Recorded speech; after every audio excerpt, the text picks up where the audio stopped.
It doesn't matter who you are or what you have. Life can be pretty doggone hard. And without a healthy mind, it's even harder. Check out online therapy at betterhelp.com/lovehour and be on your way to a little more ease. Again, that's betterhelp.com/lovehour and be on your way to a little more ease. And now let's get to the episode.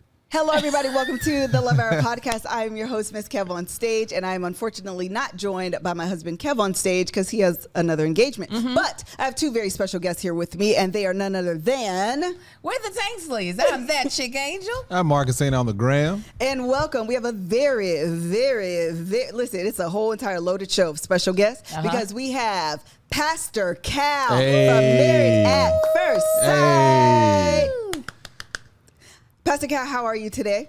I am awesome. I'm awesome. It's a pleasure and an honor to be with you guys. Oh, that sounded like a pastor. Come on and let us have the honor, too.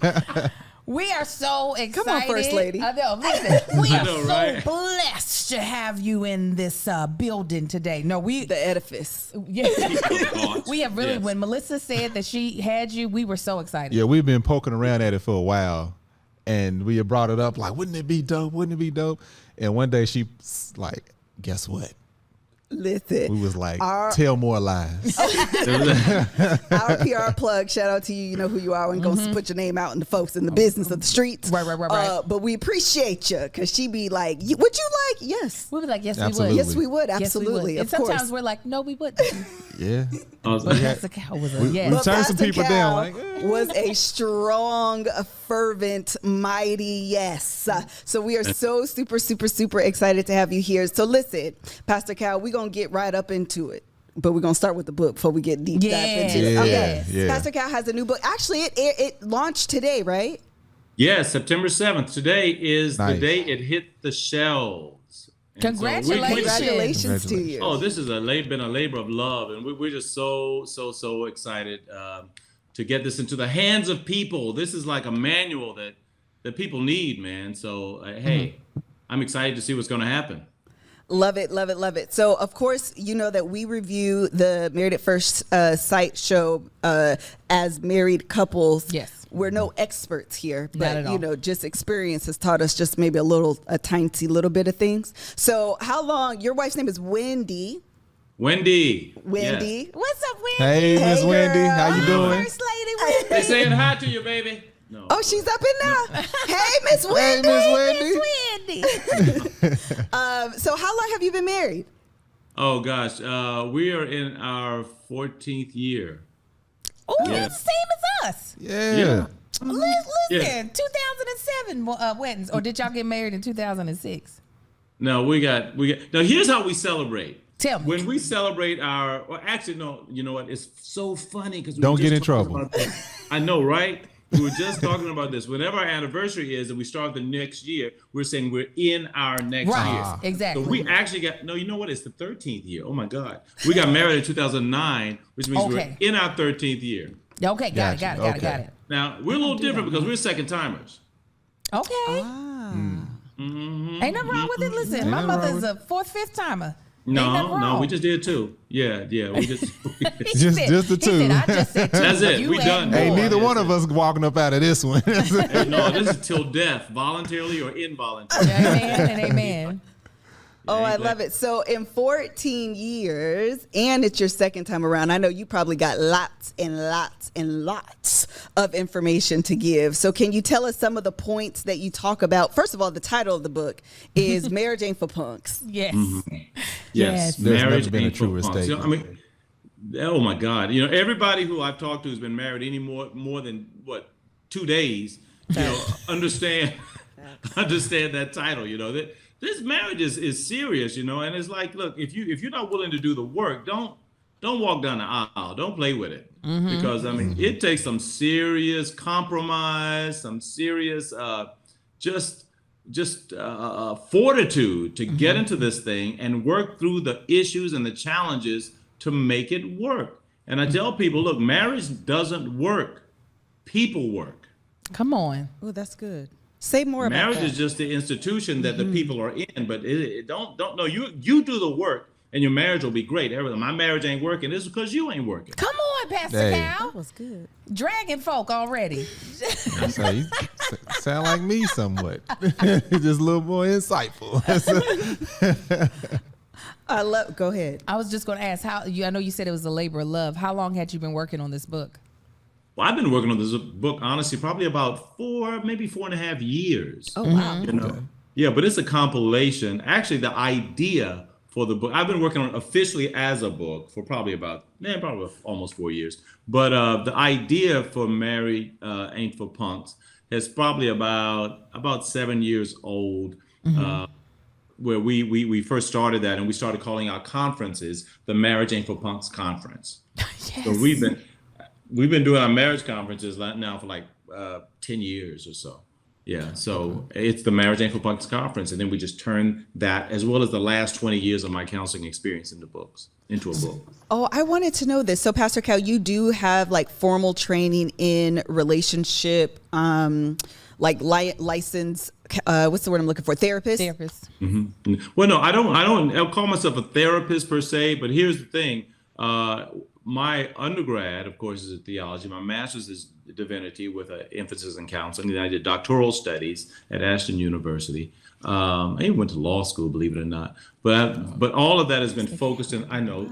Please don't. I love it. No, Yeah. I love all of it. Yeah, Come that's on. awesome. Yeah. It's a whole lot I've done. But my focus has always been in counseling, and as a pastoral counselor, coming under the rubric of pastoring. Pastoral counseling is different from clinical counseling or others. There's a whole different rubric that we stand under. But yeah, I've been a pastoral counselor for years. So you say it was the book. The concept of the book was about 7 years old, and it's about 4 years of working on getting it out. Exactly. How much of that was like a living document? Like, oh, as I'm writing this book, let me go back and change this or change that. Did that happen? Question. All of it, man. What are you talking about? Yeah, I have a lot of me, a lot of us, but it's interesting because the book is actually a compilation of a lot of the experiences that I've had with couples. So each chapter begins with a very loosely, I'm talking about couples that I've experienced or that I've counseled or coached over the last 15, 20 years. And I changed the names to protect the innocent, but I tell their stories. And then I talk about their challenges. And then throughout the rest of that chapter, I talk about what I did to overcome those challenges or how they overcame those challenges. So it's a compilation of the stories that I've encountered, as well as things that we have personally encountered. Wow. When you think about, some of your major tips, foundational tips that you would give a couple starting out, what are they? Embrace change. Don't ever feel that someone is doing you an injustice for wanting you to change. It's so funny because people always say, don't change me, don't change me. I'm like, well, look, we don't have a problem changing for our jobs. We don't have a problem changing for, our schools. I mean, we change for all kinds of stuff. When we get into relationships, all of a sudden, we get brain locked. Nope, don't change me, accept me as I am. Well, that's great. Everybody wants to be accepted as they are, but no one needs to stay as they are. My wife has changed me tremendously. And I'm proud to say, and I like to think that I've changed her also. I think I've had more changing to do than she did.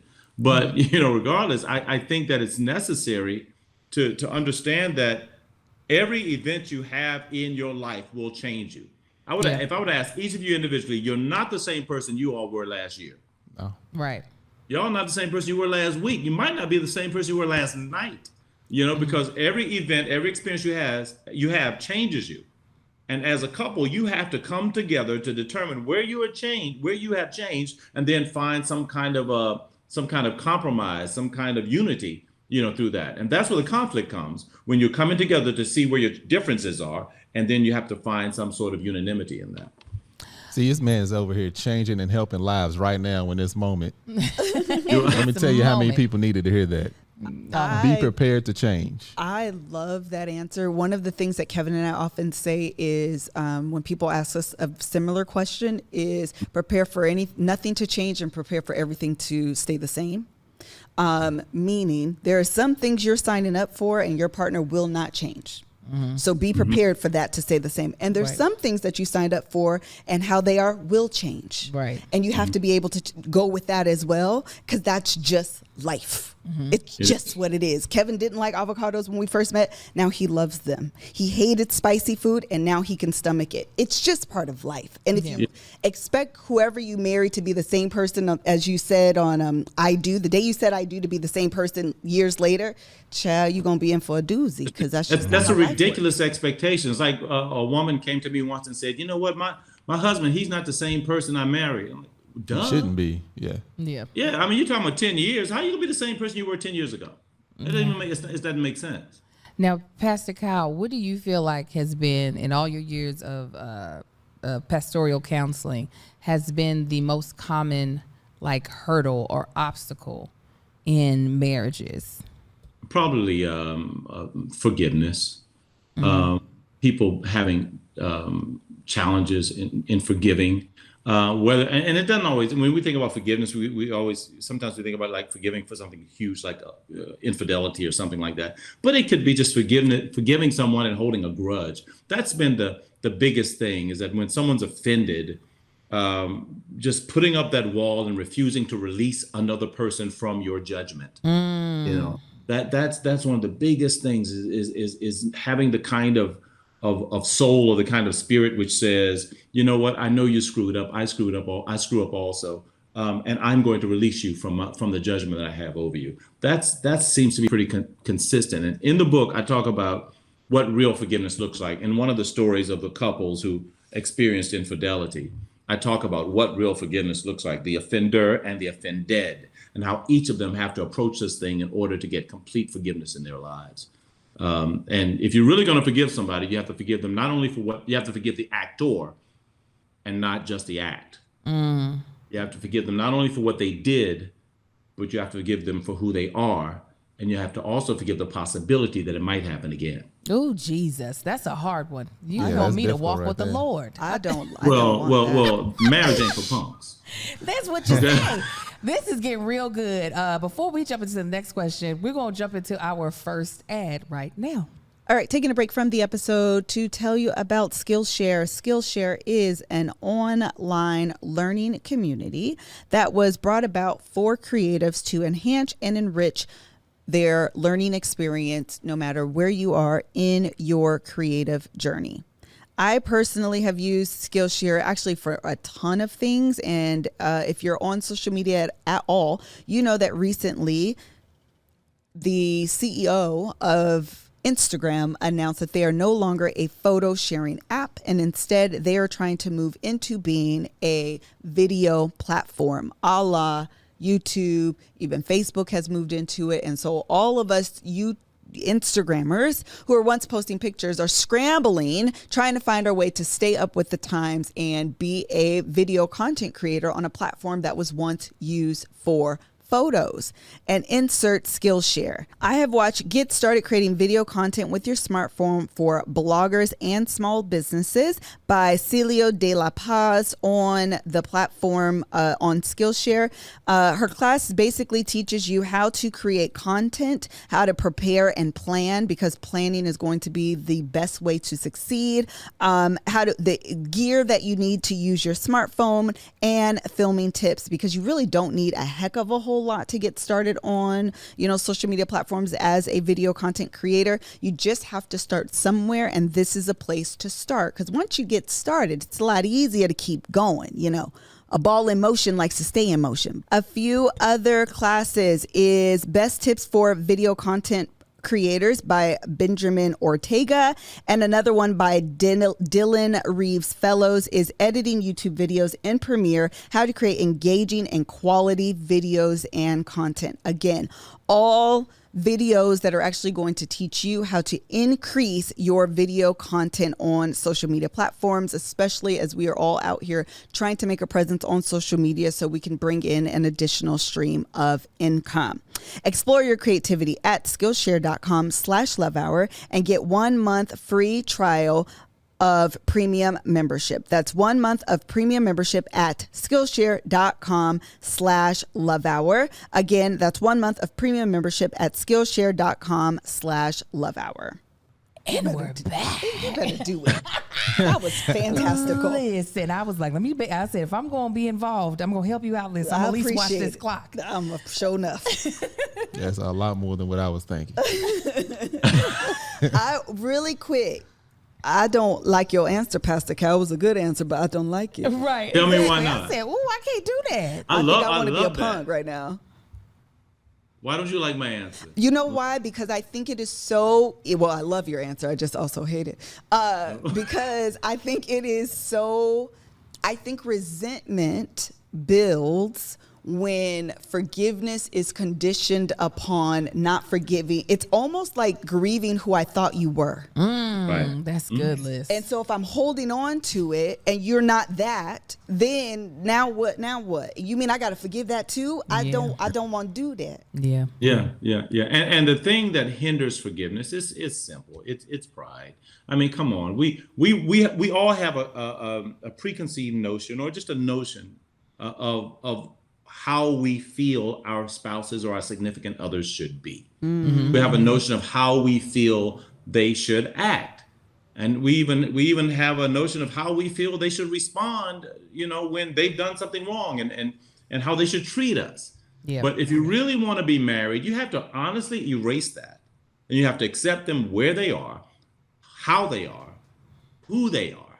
And that's why this whole thing of forgiving for your past, your present, and your future is really tough. But this came directly out of an experience I had with a couple where she asked me, should I leave because he's cheated on me multiple times?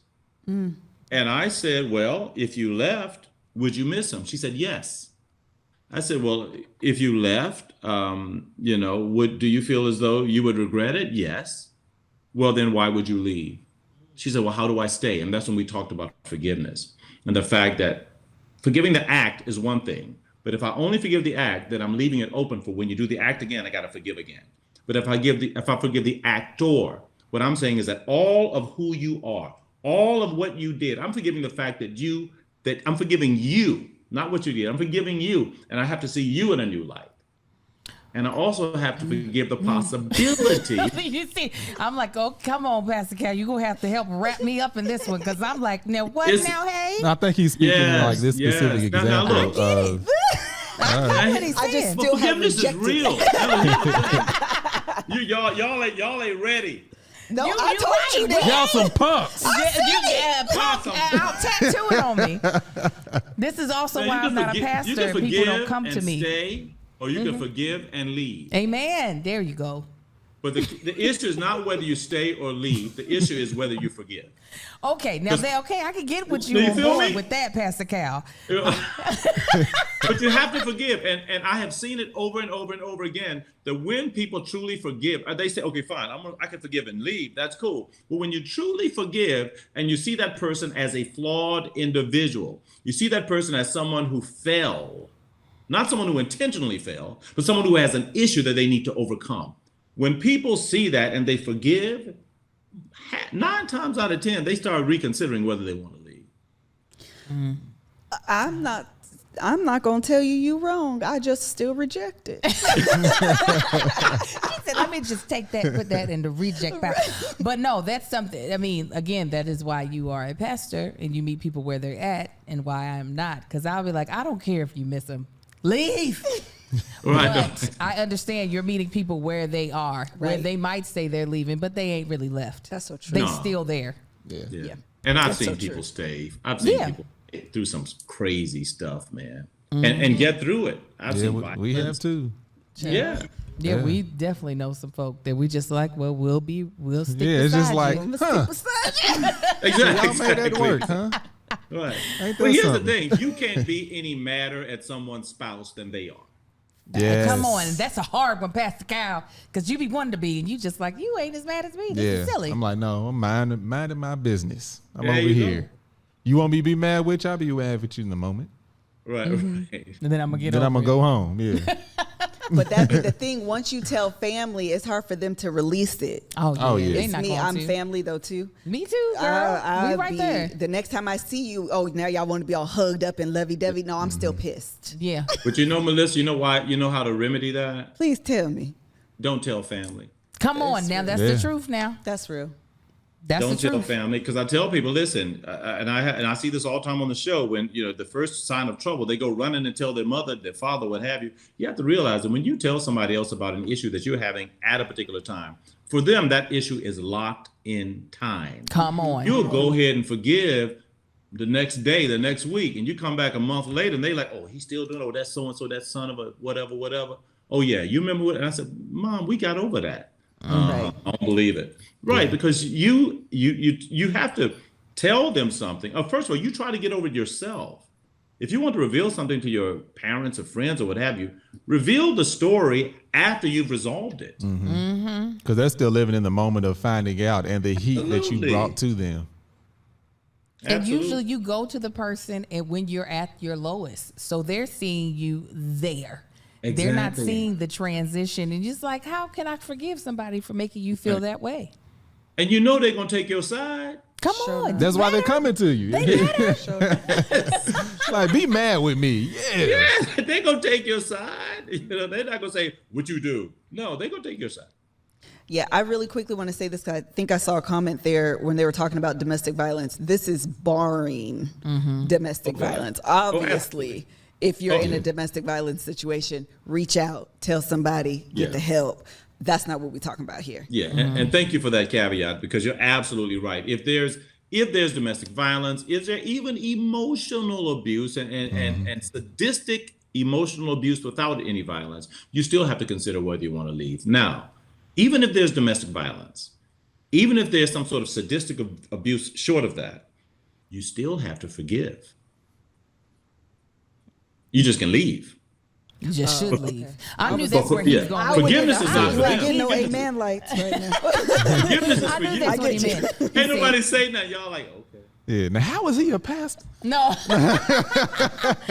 But no, and I also, to clear up, he wasn't saying don't tell your family in order to keep it to yourself. Like, you can still work tell a through pastor, that. you can still tell a therapist, just Tell people who someone, are actually going to help you in the An situation. objective person. Tell an objective party who can actually help you. A counselor, a therapist, or someone who can actually help you. But sharing with someone who's only going to be on your side, who's invested in you more than they're invested in the relationship, is not going to be a benefit. Right. That part. I think married people look at those situations different too, because we've had friends come to us with situations. It's like, can you believe so and so did this, and that? And then me and Angel looking at each other like, you wrong. Yeah. Like, you feeding this monster? Yeah. You was in the wrong here. Like, You are the one that set this up, and when it You are. backfired, and they like, yeah. So you we ain't gonna side always with step me? light, because you never know what happened in the household. It's like, Friends that want to have you hold you accountable, I hang up on. just in regular situations, not even dealing with like, listen, Kale, she'd be like, don't come over here with logic. I don't need to be corrected. none of that. Come over here with that energy. That's funny. Now, Pastor Cal, you know what we salivating for. You know we need. Go on. Oh, go ahead. Go. Come Is it on. time? Can we talk about We it? sure can, child. Now, make sure y'all pick up his book, because we want y'all to get Marriage Ain't for Marriage Ain't Punks. Mary Jane for Pup. It ain't, Wherever child. books are sold. Wherever books are sold. Wherever they Wherever sold. But now we got to jump into Right Married at now. First Me and now Sight. that you watching it, go get it right now. We'll wait. That's right. That's right. Ooh, Pastor Cal. So we are in, how many seasons have we 12, done? 13, 14. We've done 3 seasons. Oh, correct. And you have Listen, been a everywhere. consistent in all 3 seasons, championing for these couples that we sometimes are like,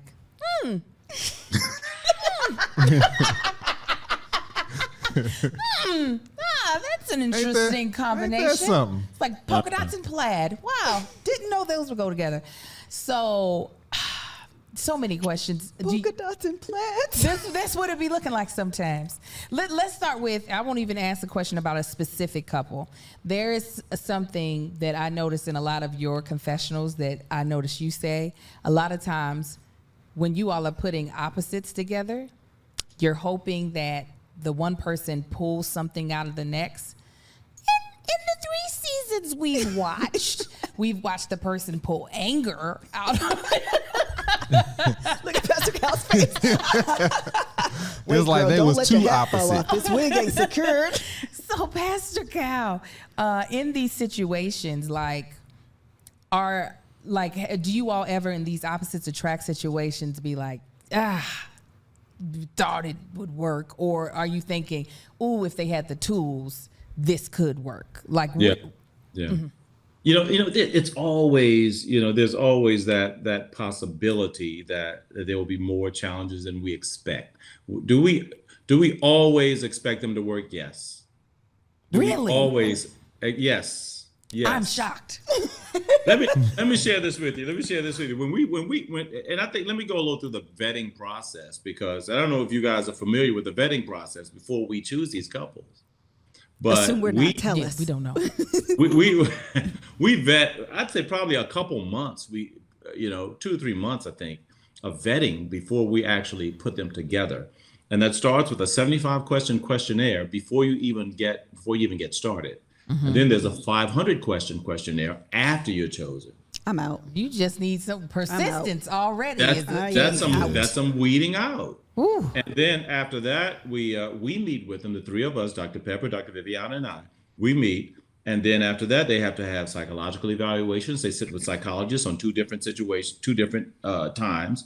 We have background checks, and then we have a deeper background check. We do social media. We do health evaluations. We do all kinds of screenings. We meet their family. We talk to their other people. Like whoever is near them. We try to bring in a friend or whomever to talk to, and then we find out pictures of their exes. We want to see what your exes look like. We do a lot of weeding and vetting, and then we do all these comparative analyses, and then we eventually match these people. Now, with all that being said, even after we match them, sometimes under the pressure of the lights and the camera and the action, stuff comes out that we had no idea existed. I bet. Yeah, that's one thing when we go back to review, that's one thing we've learned that we have to take into account is, you got cameramen around, you have all the producers, you have all these people watching.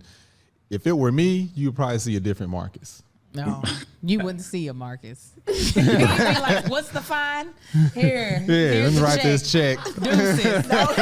Would you say the fine was? Who do I make it out to? I know. Do they take cash? But I'll be honest, if I were to take either of you couples, and I would have said, okay, let's say Melissa and Kevin, if I were to take a camera, right, a GoPro, and put it in your house for 40 hours a week, all right, and look at the footage, I would find mystery, I would find drama, I would find comedy, I'd find intrigue, every kind of movie genre you can think of would be on that. You understand what I'm saying? So a lot of times what we're seeing is stuff that no one would see in our relationship. That's right. right. No, you're right. You're right about it. Listen. Yeah, we even said, I asked the question to us, if we were put in that situation and matched up, would we make it? And we all agree, probably not. We probably wouldn't. This is getting so good. Before we jump into more of this conversation, we are going to break for our second sponsor of the day. All right, we're taking a break from this episode with Pastor Cal that I'm sure that you are enjoying just as much as you will enjoy a meal from Green Chef.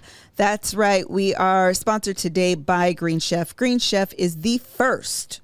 You can only be one first, and they are the first USDA certified organic meal kit company.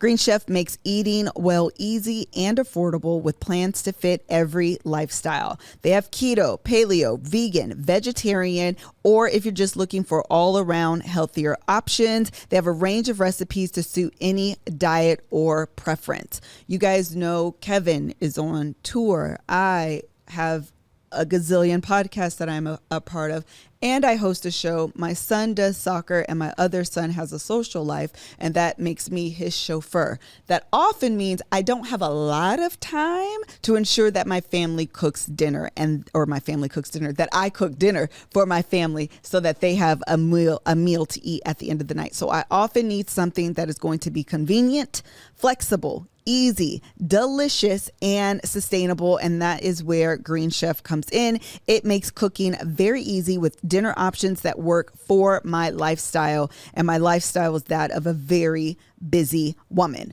The recipes include pre-made, pre-measured sauces, dressing, spices, so you can get a chef curated flavor in less time. One of the questions that I hate on a daily basis that my kids ask me is, what's for dinner? It drives me insane. Why? Because it causes me to think. And who has time to think when I have other things to think about? So Green Chef sending me a card that says, hey girl, this is what you gonna make today. You wanna know what it is? I'm finna tell you. Today, you gonna make some Southwest turkey stuffed peppers. That's right, you gonna make them. And we gonna send you all the stuff, all the ingredients, all the spices, all the things. They're gonna be prepackaged in these little packets. And then all you're gonna do is mix, match, say voila, boom. Dinner is done. Green Chef is the most sustainable meal kit so you can feel great about what you're eating and how it got to your table. It's actually the only meal kit that's both plastic and carbon offset. Go to greenchef.com/lovehour100 and use code lovehour100 to get $100 off, including free shipping. Again, go to greenchef.com/lovehour100 and use code lovehour100 to get $100 off plus free shipping.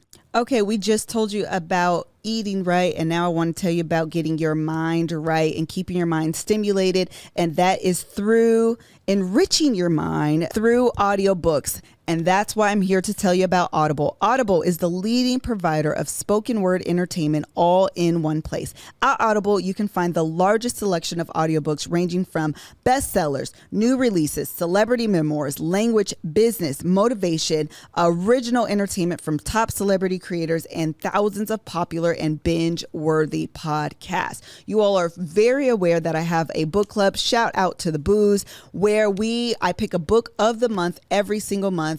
And as busy as I am, I just told you guys, part of the reason I use Green Chefs because I don't have the time to be sitting still. I'd be having a gazillion things to do. And in LA, child, traffic is bad. I don't know where people are going, but child, they are going. And that means I am on the road. And when I'm on the road, I get sick of listening to music. I want something that's going to stimulate my mind. So I will very quickly, and actually I prefer to, turn on an audio book. It's just one of my favorite things to do.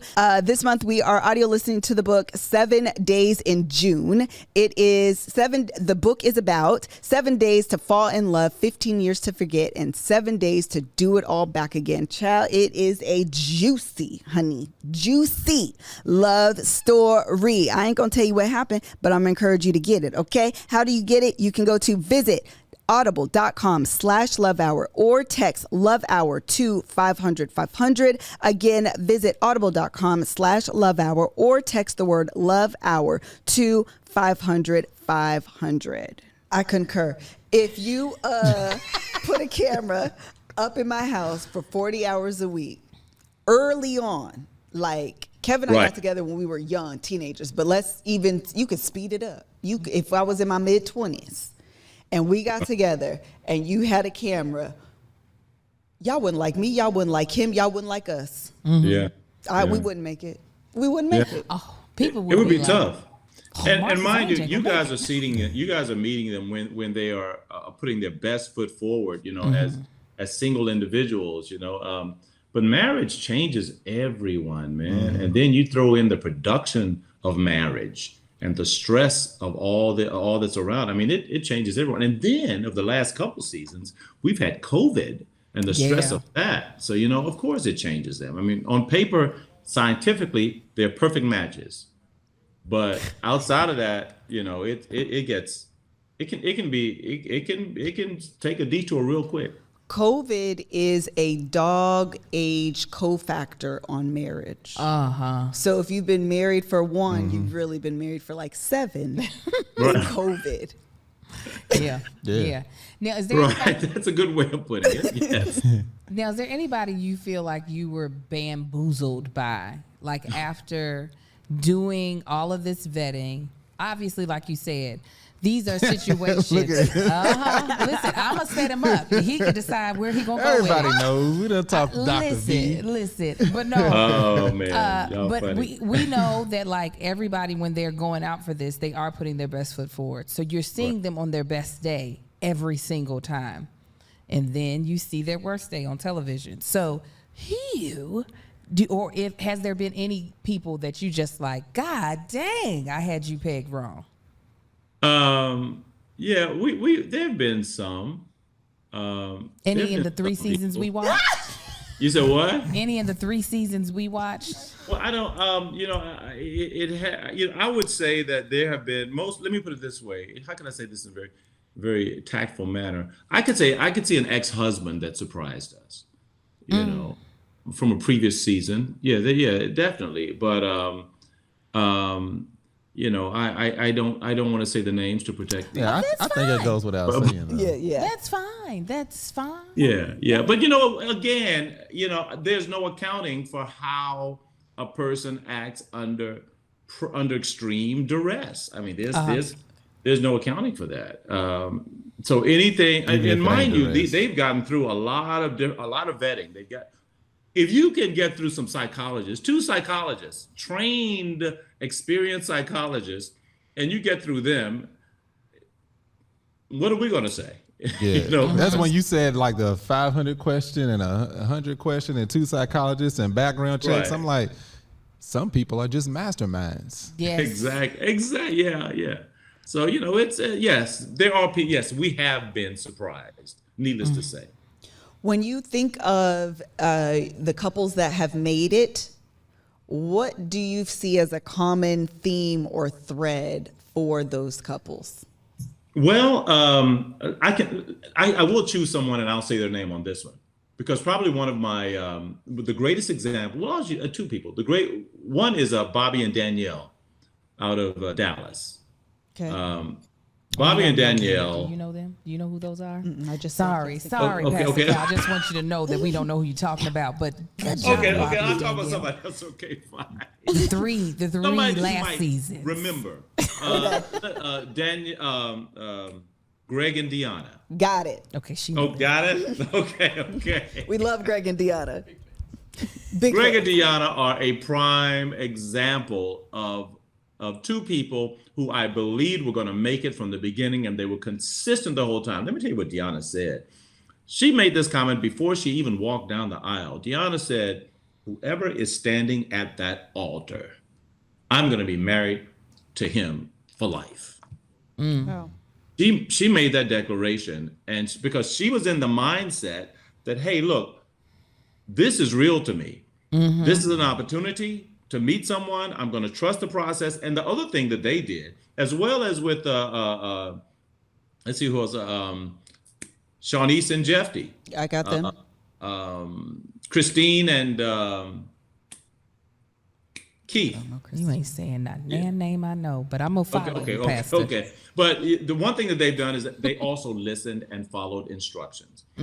We give them so many instructions during the season. Some things you see, some things you don't see. These exercises that we're giving them are a reason. It's for them to open up. It's for them to try things, because this is a very radical thing for them to be. You marrying somebody you just met. Do you know how crazy it is, Pastor Cal? Yeah, I mean, come on, you married. Somebody asked me, well, would you let your son do it? I said, well, if I'm the expert, yeah. Yeah, absolutely. Yeah, sure. But you're marrying someone you just met, and now they've been vetted. We didn't just pull somebody off the street and say, hey, y'all get together. But you're marrying someone you just met, and then you're blending lives, and you're having to find out about these person. We're starting with commitment and then building a relationship, as opposed to a traditional relationship that starts with the building and then comes to a commitment. So this is very radical and very. So when I see people on social media and they start criticizing folks and say, "Oh, do you realize how stressful this is? This is serious, man." Yeah. It is. One of the things that I always find interesting, we brought this up in one of the reviews we were doing about the impact, the gravity of starting with the commitment first. And I think it speaks to when people say that marriage is just a sheet of paper. But when people are going into this marriage, most of them, this is real life and forever for them. Oh my God.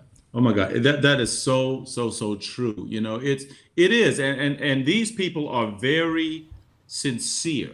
I mean, I don't want you to feel as though people are doing, well, you know, I mean, there might be some who in the past, there may be just a couple who may have come in with the wrong intentions, but generally these people are sincere and they really are looking for their lifelong person.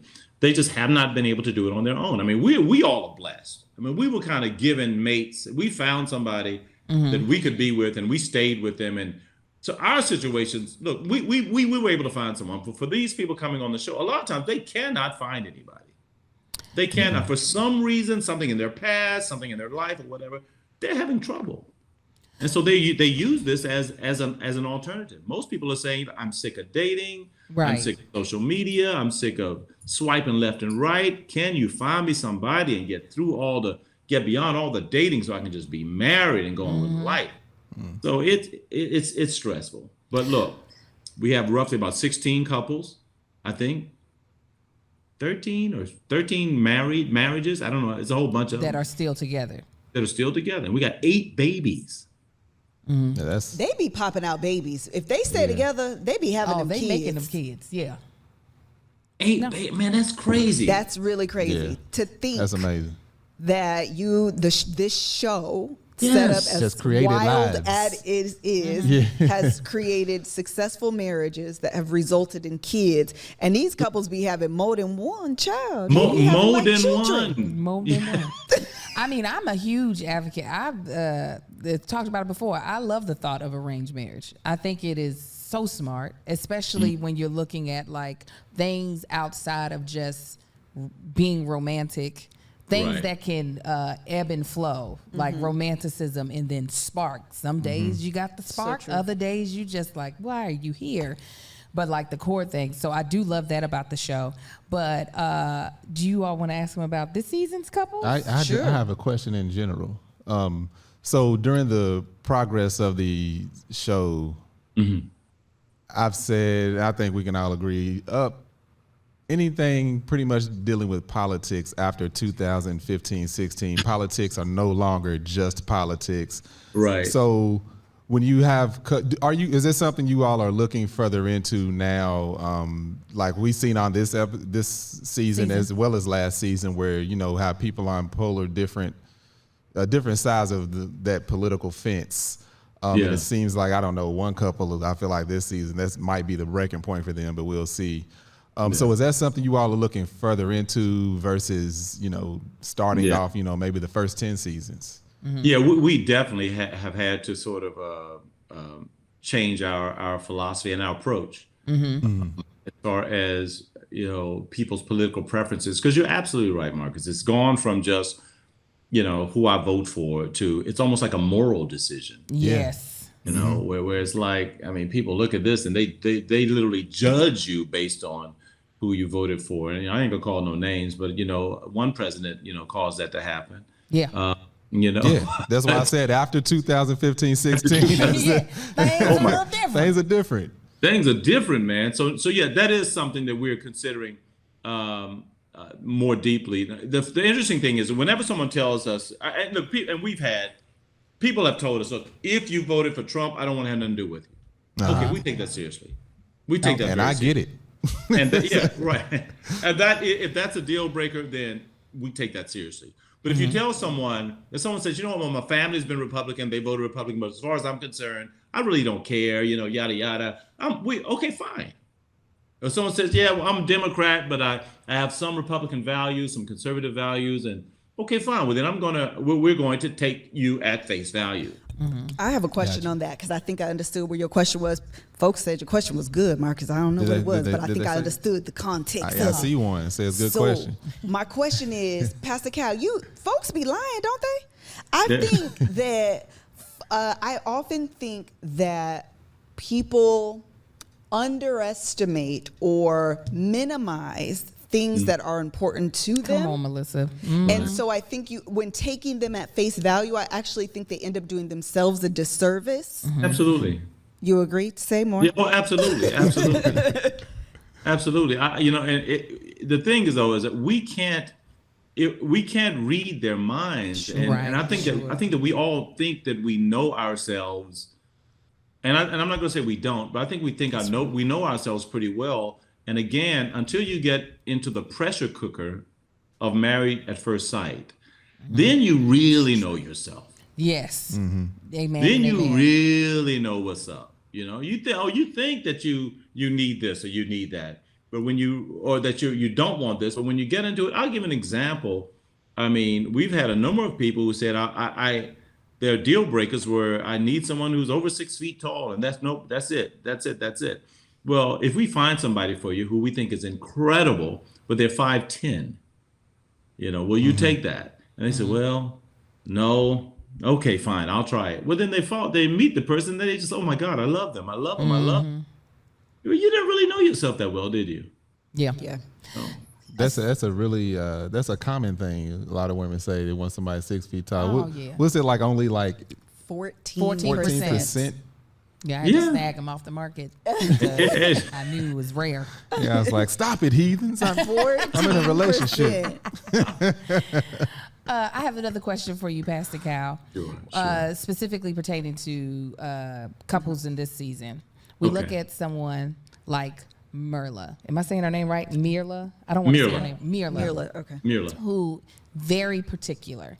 And in other seasons, we have also seen people be very particular. Now, as viewers, we are like, how did this person get chosen? While they're obviously, Mirla has other really great qualities, but the particularness, you think, now how is this going to work for someone who is going down to meet a stranger who she didn't get to like handpick herself?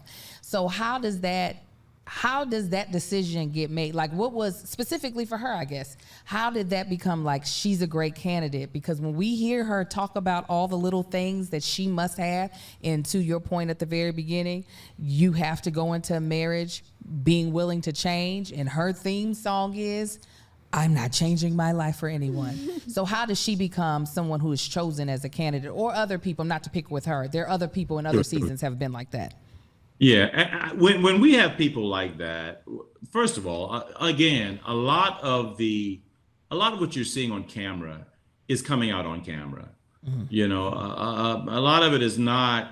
I mean, when we talk to them before, we talk to them about changing. We talk to them about being able to compromise and what have you. And everybody's ready for it. And then they get into situations and they realize, well, maybe I don't really want this yet. Mm-hmm. And that's not just Mirla. That's everybody. They feel that they can change until they're asked to change. Mm-hmm. Ooh, that's. And good. Then it's like, I don't know if I'm ready to sacrifice this. And so we have to remind people of why they even signed up for the show. Mm-hmm. You signed up because you really wanted marriage. You really wanted somebody who could be in your life and who knew that you mattered and knew that you cared about them, Mm-hmm. So I like Mirla.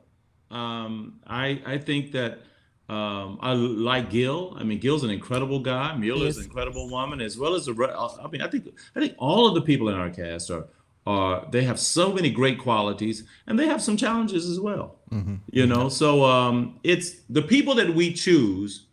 When we put together on paper, they are matchable. And when we meet them, they are matchable. Mm-hmm. Sometimes the challenges that you see, they have to overcome so that they can find out why they were chosen to be matched. Come on, Pastor Cal, getting the particular words together so he don't start dragging these folks. Before we ask Pastor Cal more questions, we're going to jump into an ad for our last sponsors of today's episode. We'll be right back. Talking to Pastor Cal, he is a marriage counselor, marriage therapist, and you're probably wondering, man, what can I do to be better in my relationship? Buy your spouse something. That's what you can do. But in doing that, you may want to save just a tiny little bit of money. And that's where Honey comes in. She is your best friend. She is your Barbara. She is your friend that always has the hookups. No matter who you are, what you want, or where you go, she's always the person that's like, I got you. Because over here, you can get free shipping. Over here, you can get 10% off. That's what Honey does. She scours the interwebs on your behalf, looking for you to get the best deal. She will apply promo codes and, discount codes at checkout for you to use, and you ain't got to do nothing. Nothing. I was on there just the other day because I be online shopping. Kev actually noticed. He was like, we always have a lot of boxes coming to this house. I know, because I enjoy online shopping because I don't want to be outside with the people because COVID. And so I online shop. But that's okay because Honey got my bag. So I was on this site. I got to the end. Honey was like, are you trying to check out? Don't do that. Don't do that. You can get free shipping. I said, for real, word? In real life, Honey don't be talking, but in my mind, this is how we communicate to one another. And she was like, oh, you can get free shipping. And boom, she applied it at checkout and my order came and I didn't have to pay for shipping. And I said, well, praise God. If you don't already have Honey, you could straight up be missing out on free savings. It's literally free and installs in just a few seconds. And by getting it, you'll be doing yourself a solid and supporting this podcast. Get Honey for free at joinhoney.com/love. One more time, that's joinhoney.com/love. Add her to your extension on your computer, on your laptop, whatever have you. It is free, but yet and still, it will save you a few dollars. All right, let's get back to the show. No, you real good. I mean, and truly, we realize, especially after talking to Dr. Viviana, that you all liked everybody when you chose them. Right. Now, what comes out off of the editing floor is not always what I would hope you all didn't think was going to be the end result. Right. But like I said, for us, for the viewers, it's sometimes hard because we are seeing this edited thing and we're like, y'all didn't see that. Right. Y'all didn't, y'all didn't see that coming. Yeah. And it's only bad when it's consistent. Yes, when they got so many like even with Gil and Marilyn, I'm like, but they get along really well. Like regardless of what we see, I'm like, something there is good. Yeah. Because they seem to have fun together. Yeah. Are we back from commercial? Yeah, we're back now. Oh, I know. One question I was thinking that about I an actual have. Commercial here. Sorry. Yeah, we're going to plop one right in there. And we're back. One question that I have for people that are signing up for this show in the future. Oh, come on, Liz. Say it, Liz. What is the advice you have for them? Outside of my advice to them would be don't lie, but you could be more Pacific. More Pacific. You want me to be Pacific? Yes, be very Pacific. Okay. Listen, one thing is to normalize your expectations. Because I think that quite often people are looking for us to give them what they've never had in their life. We often ask men, well, when we ask, I mentioned earlier, we get pictures of their exes and people will say, well, yeah, I want somebody who's blonde. I want somebody who's blue-eyed, who's 5'2", who's this. I want a sister who's slim, thick. She got to be this. She got to be that. She got to be this. And I said, can I see the pictures of your exes? Oh, Pastor Cal, that's so rude. That is. Yeah. I'm like, you ain't never dated no supermodel. You ain't never dated. Come on, sir. And who are you to want one? And yet you want us to give you what you have never had. Right. So going forward, and that's not only in the physical, but understand that if you've been doing something the same way, you have your standards, your checklist, and you've been doing this over and over and over, and your relationships are not working, you are the common denominator. Come on. Hurt people's feelings today. Did too. So when you come to be married at first sight, understand we're not going to follow your pattern. We're going to take all this information and we're going to give you what you need. Be willing to find out, be willing to grow in love with that person. Because if you do, you'll have something special. And we got roughly about 13 to 15 couples that can testify to that. My answer. Yeah, I think it was a very good answer. Absolutely. I think I didn't expect you to go there, but I think normalizing your expectations and even more about, let me see what you've had before. And I think they want to use you guys as a fairy godmother. That's exactly what it is. A skippity dippity do. Like, come and give me everything I've been looking for. And that's just not reality. Sometimes it's like they feel like the reason they haven't gotten married is because the person hasn't shown up. Yes. And it's the like, person, 5 of them showed up. Right.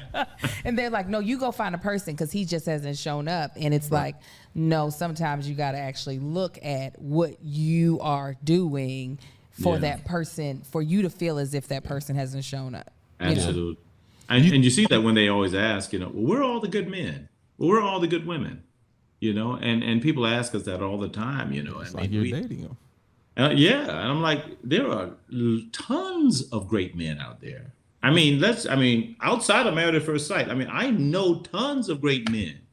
I know tons of single women. The thing is that, can we get beyond the notions that we have, these perfectionistic notions that we have, that my mate has to be this perfect person, and my mate has to check all of my marks, in order for us to ever fall in love.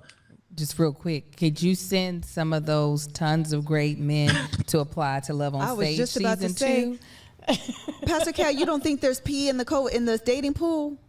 There's a what? Do I think there's pee in the dating pool? You don't think There's the dating probably some pool is pee in a few contaminated other a little things bit? also. Yeah. Of course, there's pee in the dating pool, but I can guarantee you that pee is. If you look at the DNA of that pee, you'll find that it's chromosomally it's XY and XX. Come on Absolutely. now, listen, tell the truth, Pastor Cal. So, like, this only stems from was it Johnny? Johnny. So, just using him as an example, do you think putting a show like this together is difficult to find people with all the dating apps out there, and how easily people can just back away from a possible commitment? Yeah, man. Yeah, that's. Yes. It is easy. I think people have become accustomed to disposable relationships, and I think that's kind of. What we see quite often is, you're absolutely right. It's easy for people to back away. It's like, and something that he said earlier is like, yeah, normally by this time I would have been gone. Show enough. Mm-hmm. He done said it like multiple times. Well, I give him credit for being honest, because a lot of people feel that way. Wow, if I had encountered this when I was dating, well, that's why you're single. Come on, tell the truth. You've been encountering great people who are human, and you've been running from them because you're expecting them to be superhuman. And those people don't exist except in comic books. What we want are real people with real problems. You work through those real problems so you can have a real relationship and develop real love.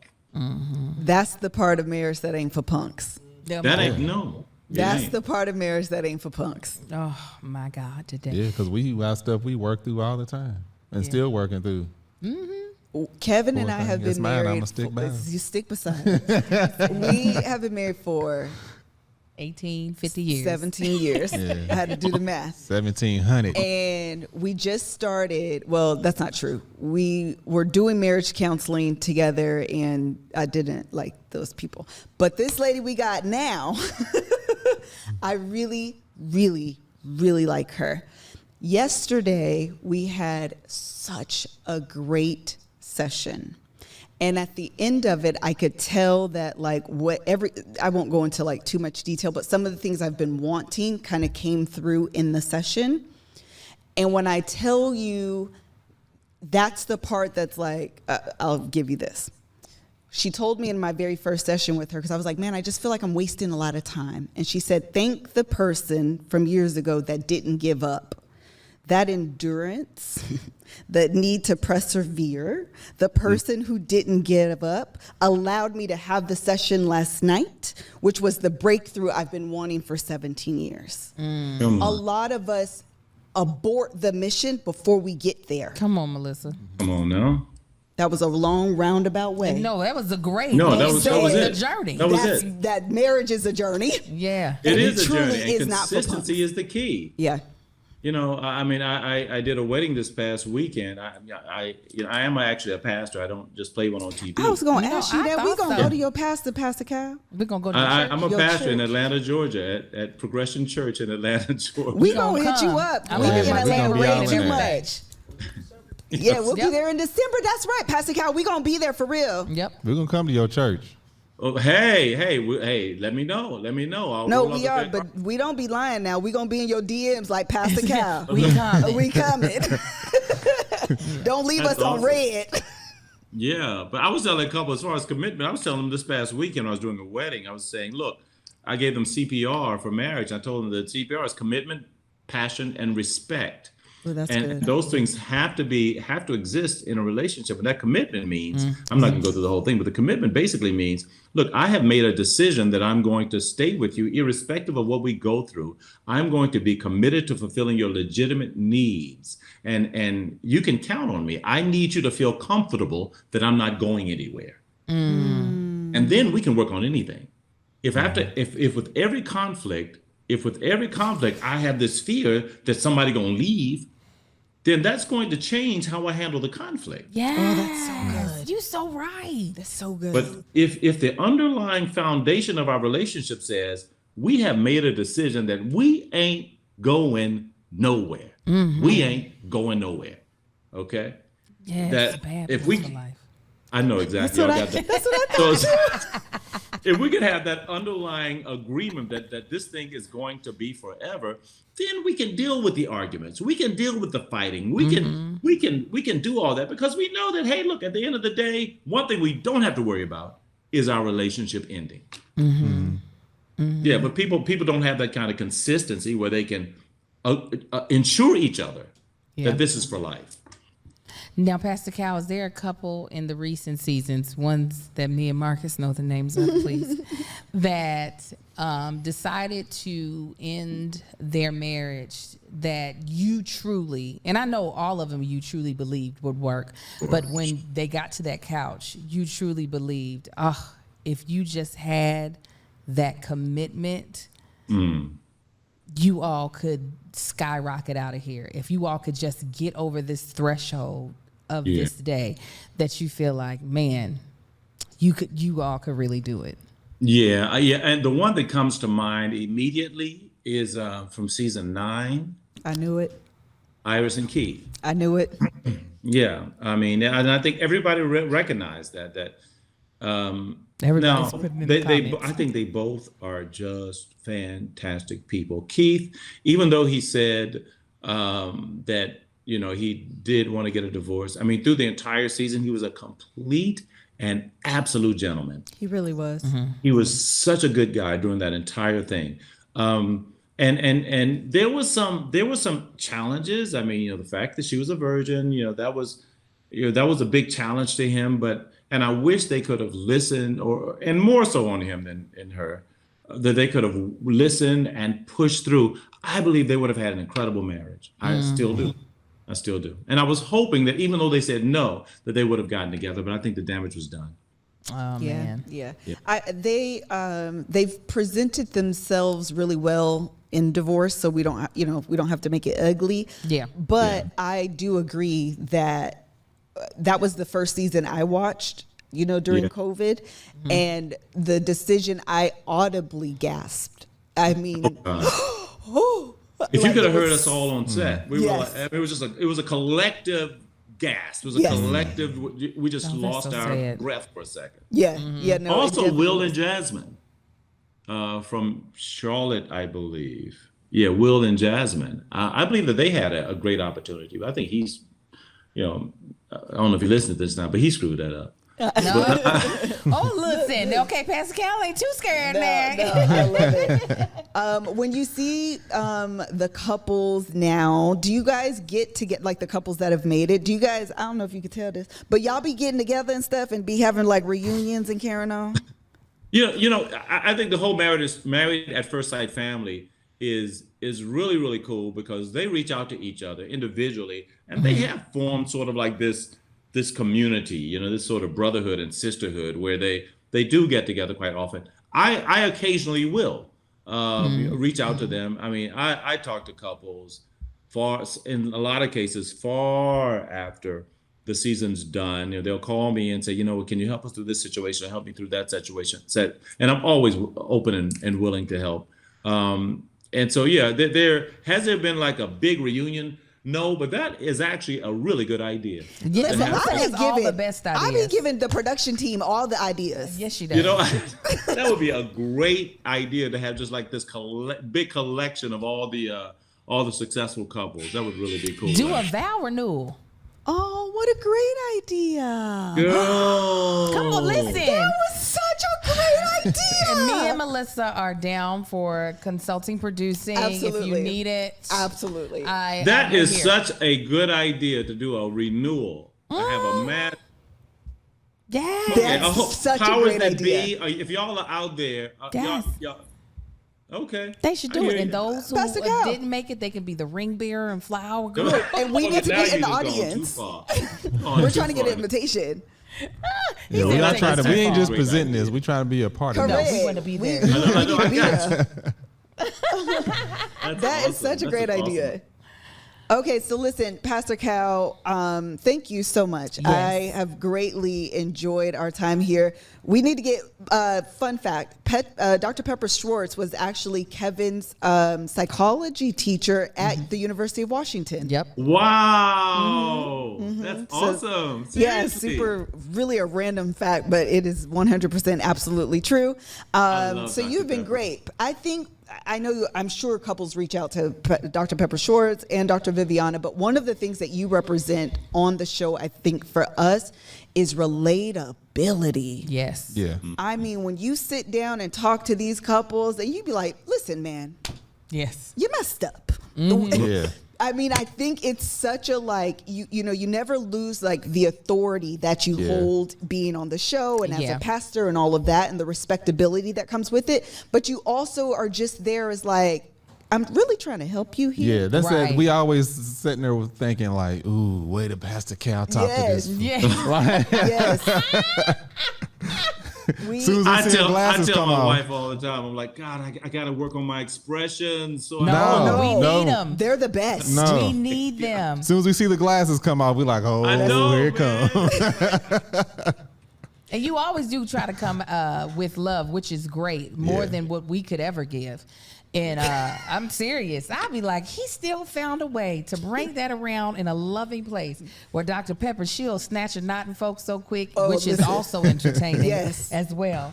But you also, I feel like you represent a voice. While the casting is always diverse, it's nice to know that there is a black man Absolutely. on the side Absolutely. of the Experts. vetting and putting these couples together, because there is so many other complexities. I was actually just talking about this on Rose Pricks, this other, I reviewed The Bachelor, which I hate that show. I love this show. I hate that show. But one of the things that I always, that frustrates me is that when they cast these shows without thinking about the complexity of what it's like to be black in this country, as well as how relationships are even built in this country when you're black, when you're a dark-skinned Yes. woman versus a lighter complected Yes. woman. So I thank you for being there, because that's something that I know a lot of other dating shows where they don't have a person of color, a black person specifically, helping with casting. They're not aware of, they don't care about, so they don't realize the optics that are, happening on camera. Yeah. Right. Yeah. Thank you so much. I appreciate that. Another show I had, The Blacktula. The Bachelor, yes, do it. Please do. I watch it, I review it, I do a podcast. Listen, we'd be all over it. The way we I review know. all the dating shows, we would anything you want, Pastor Cal, we're here for. Oh, absolutely. Listen, thank you so very much. We appreciate your time.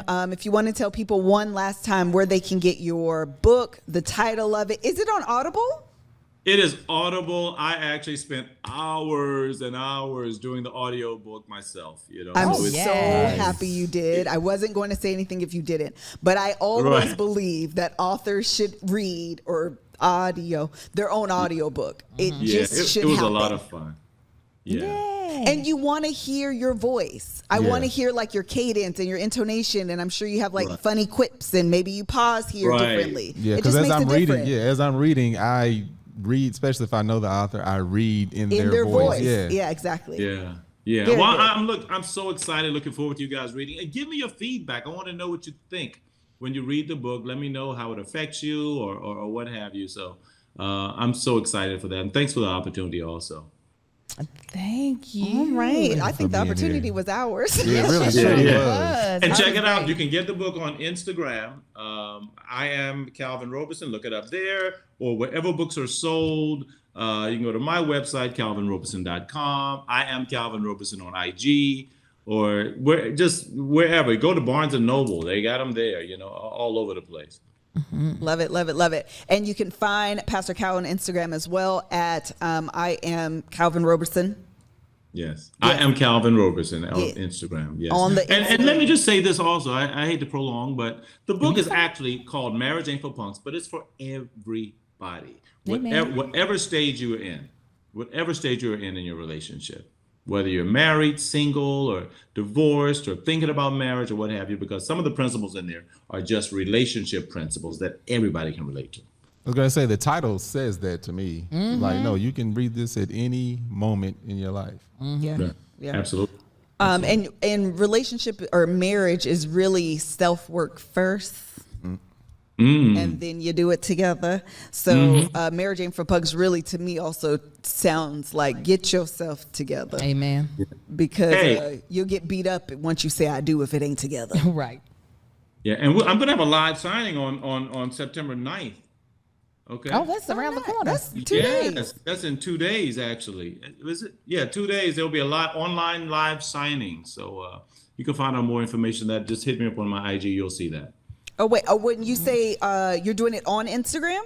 Or you're going to do it at a book actually, club? the live signing is through a Premier Live Signing, where we actually do all the signing online. It's live.